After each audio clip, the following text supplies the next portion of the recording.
আসসালামু আলাইকুম এভরিওয়ান। অন্ধমের ভালোবাসা গল্পের চতুর্থ পার্ট।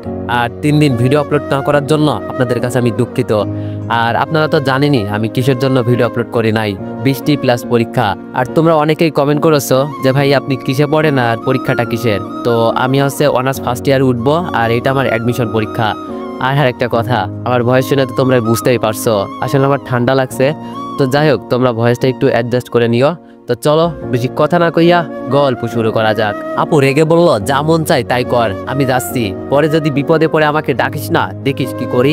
এই বলে আপু উঠে চলে গেল। রিয়া বলল, দিবু ভাইয়া আপু কই যাচ্ছে? আমি বললাম এই তো একটু অন্য পাশে ঘুরতে যাচ্ছে। রিয়া বলল, কিন্তু আমরা একা এটা।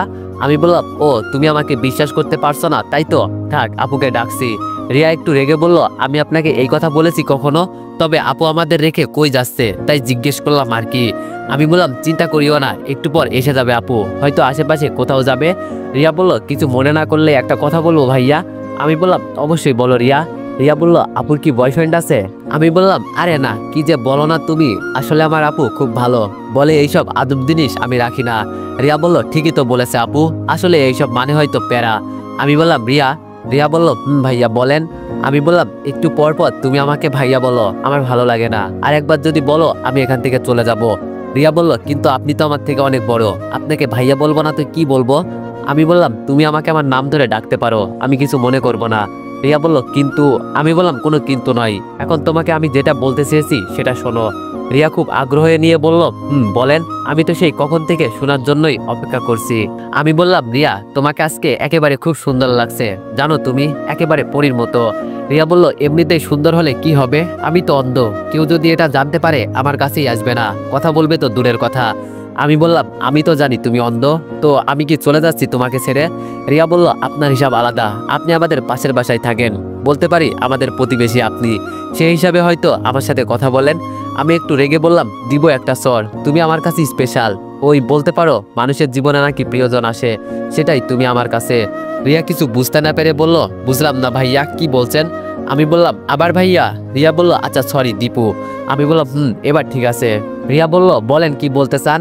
আমি বললাম, আমি তোমাকে পছন্দ করি, সরাসরি বললাম। রিয়া বলল, সে তো করতেই পারেন ছোট বোন হিসাবে।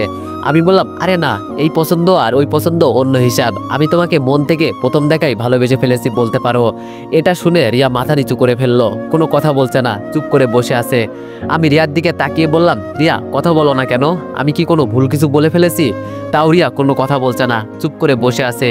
আমি বললাম, রিয়া আমার সাথে কথা বলবে না?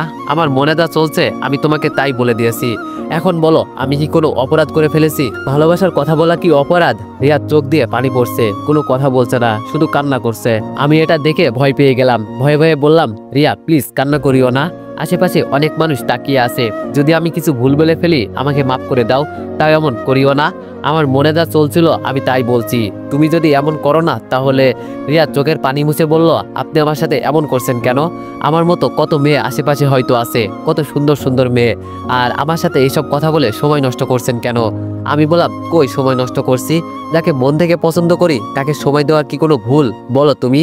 রিয়া বলল, আপনাকে একটা বিষয় বুঝিয়ে বলি, আমি কখনো এইসব সুখের স্বপ্ন দেখি না, কারণ আমি অন্ধ, না পারবো বিয়ের পর স্বামীকে রান্না করে খাওয়াতে, না পারবো নিজের সন্তানের খেয়াল রাখতে, তাই নিজের সব স্বপ্ন মেরে একা থাকা শিখে গেছি, প্লিজ এইসব আর বলবেন না ভাইয়া।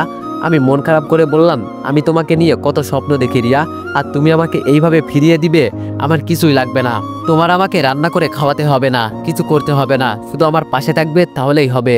রিয়া বলল, এসব না বললে খুশি হব ভাইয়া, আমার এসব পছন্দ নয়। আমি বললাম, আমি কি কোনো ভুল করেছি রিয়া?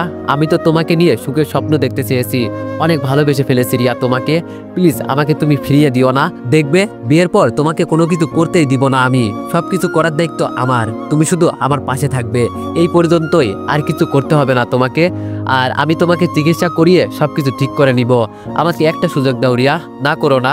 রিয়া বলল, একটা কথা বলবো আপনাকে? আমি বললাম, বলো। রিয়া বলল, এত এত মেয়ে থাকতে এই অন্ধ মেয়ের কাছে কি পেলেন? আমি বললাম, ভালোবাসা কি কোনো রূপ চেনে পাগলি, ভালোবাসা হয়তো মন থেকে, জানো এই পৃথিবীতে এত এত মেয়ে থাকতে আমি তোমাতেই কেন মগ্ন থাকি, কারণ তোমার মাঝে আমি আমার ভালোবাসা খুঁজে পাই। আমার চোখে তুমি বিশ্ব সুন্দরী বলতে পারো। তোমাকে দেখলেই জানো আমার ভিতরে কেমন কেমন একটা অনুভূতি কাজ করে, যেটা বলে তোমাকে ভালোবাসে এই মন। তোমার এই চোখ দেখে আমি তোমাকে ভালোবাসি নাই, আমি তো তোমার মন থেকে তোমাকে ভালোবেসেছি। এখন তুমি চিন্তা করে দেখো, তবে আমাকে না করিও না, নইলে আমি যে কি করি নিজেও বলতে পারি না। রিয়া বসে বসে মাথা নিচু করে চিন্তা করছে। আমি জানি রিয়া কখনো আমাকে এইসব কথা শুনে না করবে না, কারণ ও জানে এই 2 দিনে আমি ওর জন্য কি কি করছি। হঠাৎ ঠাস ঠাস করে 2টা চড় পড়লো আমার গালে। তাকিয়ে দেখি তানিয়া চোখ বড় বড় করে আমার দিকে রেগে তাকিয়ে আছে, আর আপু তানিয়ার পেছনে। এটা দেখে মেজাজ একেবারে গরম হয়ে গেল। মনে হয় আপু এখানে ওকে নিয়ে আসছে। তানিয়া আমার দিকে দাঁত কটমট করতে করতে বলল, এই শালা তোর কয়টা লাগে রে? মেজাজ গরম হয়ে গেল আমার, মনটা চাইছে ওরে। তানিয়া বলল, কিরে কথা বলছিস না কেন? আমি বললাম, তুই আমাকে এই কথা বলার কে? আগে বল তোর কয়টা ছেলে লাগে? কেন যখন তোর বেস্ট ফ্রেন্ডকে চুমু খাস তখন আমার কথা মনে থাকে না? এখন আমার কাছে আসলি কি জন্য? মনে করলি তোর কোনো কুকর্মের ফল আমি জানি না? বেস্ট ফ্রেন্ডের নামে যে নষ্টামি করে বেড়াস বাইরে, সেটার কি হবে রে? আপু আবার ঠাস ঠাস করে আমার 2 গালে 2টা চড় বসিয়ে দিয়ে বলল, এই শিখাইলাম তোরে আমি এতদিন? এত ভালো একটা মেয়েকে এইসব বলতে তো লজ্জা করে না? সি সি দীপু, এতটা খারাপ হয়ে গেলি তুই? আমার ভাই তো এমন ছিল না। তানিয়া চোখের পানি ছেড়ে দিয়ে বলল, থাক আপু, এইসব বলবেন না। দোষ আমার, ও আমার ভালোবাসা বুঝতে পারে নাই। আমি যে ওকে কতটা ভালোবাসি, একদিন আমি যখন থাকবো না দীপু, তখন বুঝতে পারবে। আপু বলল, দেখো তানিয়া, তুমি রাগ করিও না, আমার ভাই ছোট, এখনো এত কিছু বোঝে না। আর এই মেয়ে আসলে আমাদের বাসার বাসায় থাকে, তাই বসে আড্ডা দিচ্ছি, তুমি রাগ করিও না। তানিয়া বলল, আমি ওর মুখ দেখলে সব বুঝতে পারি, আমাকে ধোকা দিয়েছে দীপু। তানিয়া আমার কাছে এসে বলল, বিশ্বাস করো আমি তোমাকে অনেক ভালোবাসি, যা হয়েছে সব ভুলে যাও, আর আমি চাই না আমাকে ছাড়া আর কাউকে নিয়ে তুমি বাইরে ঘুরে বেড়াও। তানিয়াকে ছাড়িয়ে নিচে বসলাম। আজকে সব শেষ হয়ে গেল, যার জন্য এত কিছু করছি সে আজকে আমাকে ভুল বুঝবে, হয়তো আমার সাথে আর কখনো কথা বলবে না। রিয়া সবকিছু শেষ করে দিল এই ডাইনি। আমার এখন কান্না করতে ইচ্ছা করছে, যার জন্য এত কিছু করলাম আজকে সব শেষ করে দিল এই একটু সময়ের ভিতরে। তানিয়া আমার হাত ধরে বলল, কি হয়েছে বাবু তোমার, তুমি এমন করছো কেন? আমি ঝাটকি দিয়ে তানিয়ার হাত ছাড়িয়ে বললাম, এই তুই দূরে চলে যা, নইলে আজকে তোরে এখানেই খুন করে ফেলবো। আমার সবকিছু তুই শেষ করে দিলি, চলে যা এখান থেকে দূরে। আপু বলল, দীপু এইসব কি শুরু করলি তুই? এতটা নিচে নেমে গেলি তুই? আমি একটা হাসি দিয়ে বললাম, হ্যাঁ রে, আমি অনেক নিচে নেমে গেছি, আমি নিচে নেমে গেছি, কি করব আমি ভেবে পাচ্ছি না, আমার মাথা কাজ করা বন্ধ করে দিয়েছে। এর মাঝে তানিয়া বলে উঠল, আপু আজকে আমাকে যেতে হবে, আর ওর যেন কিছু না হয়, আমি একটু পর আপনাদের বাসায় যাব, আপনাকে দায়িত্ব দিয়ে গেলাম আপু, আমার বেবির খেয়াল রাখবেন। মনটা চাইছে এই মেয়ের শরীরে আগুন জ্বালিয়ে দেই, আপুর জন্য কিছু করতেও পারছে না। তানিয়া আমার গালে একটা চুমু দিয়ে চলে গেল। বিশ্বাস করেন ভাই, আমার ভিতরে কি যে চলছে বলে বোঝাতে পারবো না। মনটা চাইছে তানিয়ার শরীরে আগুন লাগিয়ে দেই। তানিয়া চলে যেতেই রিয়ার চোখ দিয়ে পানি পড়ছে। এটা দেখে আমার খুব খারাপ লাগলো। আমি সবকিছু ভুলে রিয়ার কাছে গিয়ে বললাম, কি হয়েছে রিয়া, তুমি এভাবে কান্না করছো কেন? কিন্তু রিয়া আমাকে অবাক করে দিয়ে আপুর কাছে গিয়ে বলল, আপু আমি বাসায় যাব, আমাকে বাসায় দিয়ে আসেন। মনে মনে বললাম, এটাই হওয়ার ছিল আমার সাথে। তানিয়া সবকিছু শেষ করে দিল মুহূর্তেই, ওকে তো আমি ছাড়বো না। হঠাৎ করে একটা মেয়ে কোথা থেকে এসেই আমার কোলে উঠে আমার ঠোঁটের মাঝে ঠোঁট ডুবিয়ে দিল। আমি খুব জোর দিয়ে চেষ্টা করছি ওকে ছাড়াতে, কিন্তু মেয়েটার শরীরে এত শক্তি, মনে হচ্ছে যেন আমাকে হারিয়ে দিবে। এ কোনো স্বাভাবিক মেয়ে হতে পারে না। এমনভাবে লিপকিস করছে, আমার ঠোঁটগুলো এক একটা কামড়ে ছিঁড়ে ফেলছে মনে হচ্ছে। চোখের কোনায় পানি এসে গেল, তাও ছাড়াতে পারছি না মেয়েটাকে। অনেকক্ষণ পর আমাকে ছেড়ে আমার কোল থেকে নামলো। তাকিয়ে দেখি মেয়েটার কেউ না, রাসেলের বউ, যাকে আমি ভাবি বলে সম্বোধনা করি। আর আজকে তিনি আমার সাথে এই কাজ করলো। চি চি, আমার তো ভাবতেই ঘৃণা হচ্ছে। ঠোঁটে হাত দিয়ে দেখি রক্ত পড়ছে। ঘৃণা চোখে ভাবির দিকে তাকিয়ে বললাম, ভাবি আপনি আমার সাথে এটা করতে পারলেন? ভাবি হাসতে হাসতে বলল, কাকে তুমি ভাবি ডাকছো? আর বাবু আমার কথা কি ভুলে গেছো? আমি ভাবির কথা শুনে সত্যি বোকা হয়ে গেলাম। কি বলছে উনি এসব? আমার মাথায় তো আর কাজ করছে না ভাবির কথা শুনে। এক তো তানিয়া আমার সবকিছু শেষ করে দিল, আর এখন এই রাসেলের বউ। আপু আমার কাছে এসে খুব নিচু স্বরে বলল, সি সি দীপু, শেষমেশ আমার এটা দেখতে হলো।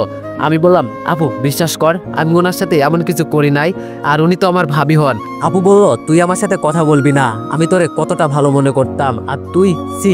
আমি বললাম, কি করেছে আমি বলবি তো? আমি কি জোর করে ওকে কিস করেছি? তুই বল। রাসেলের বউ আমার কাছে এসে আমাকে জড়িয়ে ধরে বলল, বাবু তুমি না বলছো আমরা কাল পরশু কিছু একটা করতে চলছি, এমন কেন করছো আমার সাথে? মেরাজ আমার এমনিতেই গরম আছে, কি হচ্ছে আমার সাথে এইসব? বিশ্বাস করেন ভাই, আমি এখন জ্ঞানহারা হয়ে যাব, আমার মাথা কাজ করা বন্ধ করে গেছে। চলতেছে, সবাই আমাকে পাগল বানিয়ে দিবে। রিয়া বলল, আপু আমাকে এখান থেকে নিয়ে চলুন, আমি আর এখানে এক মুহূর্ত থাকতে চাই না। রিয়ার মুখের কথা শুনে আমি বোকা হয়ে গেছি। সেই দিন না আমার সামনে এই মেয়েকে ভাবি ডাকছিল, আর আজকে আবার আপু, বিষয়টা কি? না না, আর চিন্তা করতে পারছি না। রাসেলের বউ, মানে যে আমার সাথে এতক্ষণ নাটক করলো, ও গিয়ে রিয়ার হাত ধরে আমার দিকে তাকিয়ে বলল, খেলা তো মাত্র শুরু, অপেক্ষা করো, সামনে আরো বড় কিছু হতে চলেছে। এটা বলতে বলতে ও রিয়াকে নিয়ে এখান থেকে চলে গেল। আর আপু আমার দিকে এমন ভাবে তাকিয়ে আছে যেন চোখ দিয়ে আগুন বেরোচ্ছে। আমি বললাম, কি রে আপু, আমার সাথে এসব কি হচ্ছে? আমি তো কিছুই বুঝতে পারছি না। আপু আমার দিকে তেড়ে এসে বলল, এই তুই আর আমার সাথে কথা বলবি না, আমাকে আপু ডাকবি না, লজ্জা করে না? শেষমেশ একটা কাজের বুয়ার সাথে প্রেম করলি, আর কি ওকে নিয়ে কই যেতে চাস?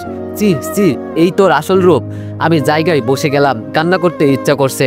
আমি এখন খুব ভালো করেই বুঝতে পারছি সবাই সবকিছু বুঝে ফেলেছে। আমার তো এখন এটা মনে হচ্ছে রিয়াও আমার সাথে নাটক করছে। তার মানে সবাই এই বিষয়ে জানে, তাহলে রিয়াও কি জানে? হয়তো। যত তাড়াতাড়ি সম্ভব আমাকে এখান থেকে পালাতে হবে।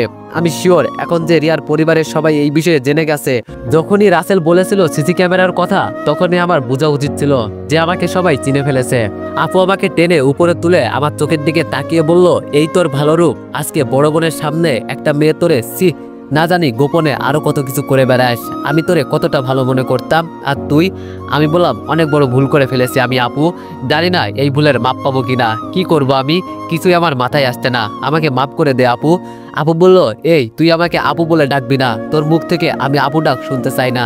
আমি বললাম, বিশ্বাস কর আপু, আমি এইসব ইচ্ছে করে করতে চাই নাই, আর আমি জানতাম এই মেয়ে রাসেলের বউ, এমনকি ওকে পর্যন্ত আমি ভাবি বলে ডাকতাম।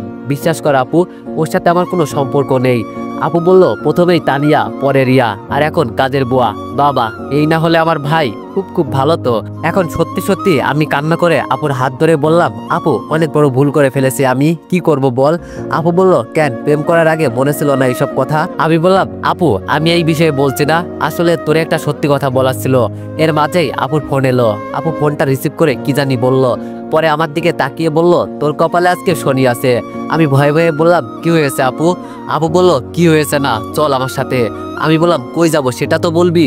মনে মনে চিন্তা করছি, আপু আবার এইসব জেনে গেল না তো, আপু আমাকে আবার কোথাও নিয়ে যেতে চাচ্ছে। মনে মনে ভয় হতে লাগলো।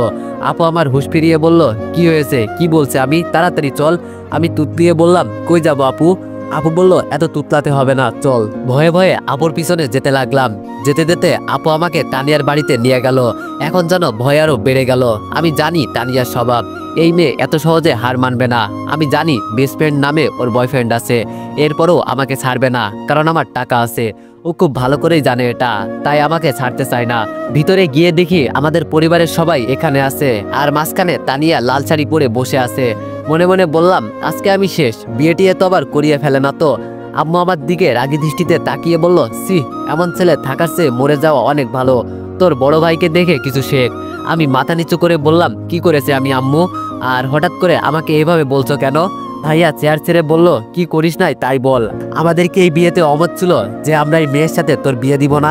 2 দিন পর আমার বিয়ে, আমার কথাটা একটু মাথায় রাখতি। এইরকম একটা খারাপ কাজ করার আগে একটু চিন্তা করতি। কিছুই আমার মাথায় ঢুকছে না, আমি কি এমন খারাপ কাজ করে ফেলেছি তানিয়ার সাথে? আরে ওর গায়ে তো একদিন হাত দেওয়ার চেষ্টাও করি নাই আজ পর্যন্ত। তানিয়া বসা থেকে দাঁড়িয়ে বলল, প্লিজ কেউ ওকে বকা দিবেন না, ওকে আমি অনেক ভালোবাসি, ওকে কেউ বকা দিবে এটা আমার সহ্য হবে না। এই মেয়ের এমন আচরণ দেখে আমি অবাক হলাম, কি বা করেছি আমি? আর ও তো কোনোদিন এইভাবে ভালোবেসে আমার সাথে কথা বলে নাই, আজকে এমন আনুহনু করে কথা বলছে কেন? মনে হচ্ছে জানো মুখ দিয়ে মধু বের হচ্ছে। বেশ বোকাই হয়ে বললাম, আপু এইসব কি হচ্ছে এখানে? আমাকে নিয়ে নাটক শুরু হচ্ছে নাকি? ঠাস করে একটা চড় দিয়ে আমার গালে কানে কানে আপু বলল, তোর girlfriend miss Tania Chowdhury pregnant. ও মা গো, আমি শেষ। কি বলছে আপু, এটা কিভাবে হলো? আমি বললাম, আপু আমাকে একটু ধর, নইলে এখানেই পড়ে যাব। আপু বলল, নাটক বন্ধ কর নইলে। তানিয়া এর মাঝে আমার সামনে এসে আম্মুর দিকে তাকিয়ে বলল, শাশুড়ি মা, আমি একটু ওর সাথে আলাদা করে কথা বলতে পারি? আম্মু বলল, যাও যাও, যা কাজ করে ফেলার তো করেই ফেলেছো, এখন আর না করে কি হবে? তানিয়া আমার হাত ধরে একটা হাসি দিয়ে বলল, চলেন স্যার আমার সাথে, আপনার বহু হিসাব নিকাশ এখনো বাকি আছে। আমি কান্নার দৃষ্টিতে আপুর দিকে তাকিয়ে বললাম, জানিস আপু, আজকে আমি খুব অসহায়। একটা অপরাধের কারণে আমি আমার জীবন থেকে সবকিছু হারিয়ে ফেলেছি। খুব শীঘ্রই আমিও মারা যাব। তানিয়া আর কিছু আমাকে বলতে না দিয়ে সবার সামনে আমাকে টেনে টেনে রুমের ভিতরে নিয়ে গেল। আর আব্বু আমার দিকে আগুনের দৃষ্টিতে তাকিয়ে আছে। আমি জানি আব্বুর এই বিয়েতে মত ছিল না। তিনি একদম তানিয়াকে পছন্দ করতো না। কেন, কি কারণে তিনিই জানে। তানিয়ার বাবা মা তো বসে বসে মুচকি মুচকি হাসছে। তানিয়া আমাকে ভিতরে নিয়ে গিয়ে দরজা লাগিয়ে দিল। আমি গিয়ে বিছানায় বসে বললাম, আমার সাথে এমন নাটক কেন করছো? তানিয়া আমার কথা হাসি দিয়ে উড়িয়ে দিল। আরও আমাকে উল্টো প্রশ্ন করে বসলো, কেমন দিলাম? আমি বললাম, আমার সাথে এরকম কেন করছো? আমি তোমার কি করছি? তানিয়া বলল, আমাকে ধোকা দিয়েছো কেন তুমি? আমি বললাম, কই তোমাকে আমি ধোকা দিয়েছি? তুমি নিজেই আমার সাথে খেলা খেলছো। তানিয়া বলল, ও কি যেন নাম, রিয়া। ওকে কি কি বলছিলে? আমি কিন্তু সবকিছুই দেখেছি দূর থেকে। খুব ভালোবাসো নাকি ওকে? আমি বললাম, ওর কথা ছাড়ো, আগে বলো তুমি আমার সাথে এমন করলে কেন? তানিয়া বলল, সত্যি তোমার একটা কথা বলবো? আমি বললাম, আমি জানি এতদিন তুমি আমাকে যা বলছো সব মিথ্যা। ভালোবাসার অভিনয় করছো আমার সাথে তুমি। তানিয়া বলল, এত তাড়াতাড়ি বুঝে গেলে? তানিয়া ঠোঁট কামড়িয়ে বলল। আমি বললাম, তোদের মতো মেয়েদের তো। তানিয়া বলল, যা বলছোস আর না, চুপ করে থাক, দেখ আমি তোর কি অবস্থা করি। আমি হাসতে হাসতে বললাম, তুই আবার আমার কি করবি? আমি তো এমনি শেষ হয়ে গেছি। তানিয়া বলল, আমার পেটে আমার বয়ফ্রেন্ড ফাহিমের বাচ্চা। আমি আবার হাসতে হাসতে তানিয়ার দিকে তাকিয়ে বললাম, আমি আগেই কিছুটা আন্দাজ করতে পারছি। তানিয়া বলল, আচ্ছা ছেলে মানুষ এত বোকা কেন হয়? আমি বললাম, হয়তো তারা ভালোবাসা পেয়ে সবকিছু ভুলে যায়। তানিয়া বলল, তোরে দেখে আমার খুব মায়া লাগে, এখনো মনে হয় আমাদের বিয়ে ঠিক হয়ে গেছে। আমি বললাম, আমাকে কেন বিয়ে করবি? তোর বেস্ট ফ্রেন্ডদের তোরে সন্তান দিয়েছে, তাকে বিয়ে করবি না? আমাকে কেন? নাকি আরো টাকা চাই তোর? তানিয়া আমার কাছে এসে আমার দিকে তাকিয়ে বলল, আরে এটা তো ওর সাথে এনজয় করছি, কিন্তু কে জানে হঠাৎ করে আমার পেটে বাচ্চা চলে আসবে। আমি বললাম, আমাকে বিয়ে করে লাভ কি তোর? তানিয়া বলল, অনেক লাভ আছে। এই বাচ্চা তোরে দিয়ে আমি এনজয় করব, আর গোপনে গোপনে আমি ওর সাথে প্রেম করব। যদি বেশি চালাকি করিস না, জানিস তো আমি কি করতে পারি। তাই আমি যা বলছি আমার কথা মেনে বিয়ে করে নে। পরে তুই চাইলে দ্বিতীয় বিয়ে করতে পারিস, আমি কিছু বলবো না। আমার টাকা হলেই হবে, আর কিছু লাগবে না। মাথায় 2 হাত দিয়ে বসে চিন্তা করছি। সব বিপদ আমার কাছে এসে একসাথে হাজির হয়ে গেল। তানিয়া যে এতটা গভীরে চলে যাবে আমার ভাবনার বাইরে ছিল এটা। তানিয়া আমার কপালে চুমু দিয়ে বলল, কি চিন্তা করছো বাবু? আমি তানিয়ার দিকে তাকিয়ে বললাম, এই ঠোঁটে আমাকে কিস করবি না। তোর মতো আমি নষ্ট হতে চাই না, তবে আজকে আমার সাথে যেই ব্যবহার করলি না, এর ফল একদিন পাবি। তানিয়া বলল, সে পরে দেখা যাবে। আরে তোরে বিয়ে করব, তারপর তোর নামে যা কিছু আছে সেগুলো আমার নামে করে নিব, তারপর তোরে ডিভোর্স দিয়ে নতুন করে সংসার করব। আমি বললাম, আমার সাথে এমন হচ্ছে কেন? হয়তো রিয়ার উপর যেই অন্যায় করছি আমি এর শাস্তি ভোগ করছি। তানিয়া বলল, কিসের শাস্তি আর কিসের অন্যায়ের কথা বলছিস? আমি বললাম, কিছু না, এখন দরজা খুলে আমাকে বের হতে দে।